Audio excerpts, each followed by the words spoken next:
s'engager, être englobé dans ce qu'on pense, être embarqué. À partir du moment où on a des techniques pour maîtriser la distorsion du monde ordinaire. Ça commence doucement. C'est du concentré de durée. Ce qui est important, c'est que ça ne se dissolve pas. C'est que ce n'est pas des identités en fusion. On a de la compression, des écarts de durée, etc., de temporalité. C'était un petit peu rugueux, qui a des aspérités. Il fallait accepter la réalité, trouver prête.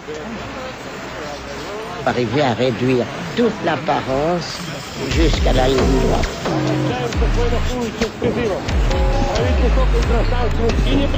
En temps réel, on assiste de manière très étrange à la dérive. Des choses très ordinaires. Le plan s'anime tout autrement, effectue des sauts, accélère. Dans une espèce absolument hétérogène, absolument hétéroclite, brouillée par des machines. C'est un lieu d'erreur ici. À la lisière du désert, il y a une inertie. Il y a l'espèce de destruction du temps et de la chronologie. C'est comme si le sol du temps nous avait été retiré.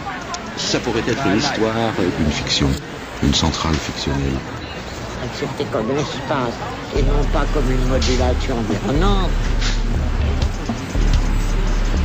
Le répétitif, c'est justement une nécessité de pauvreté par rapport à cette fluidité. Mais on est très loin de son désir.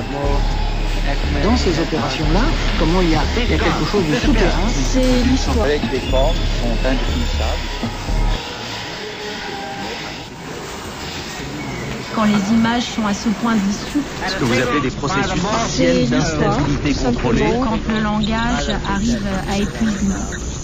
Le passage de l'histoire à la fiction. La fille est un petit morceau de la figure.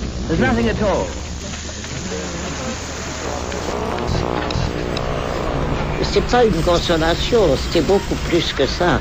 C'est comme si c'était une équivalence. Une fiction qui détruit le temps. Sa diffusion porte en germe son effacement progressif.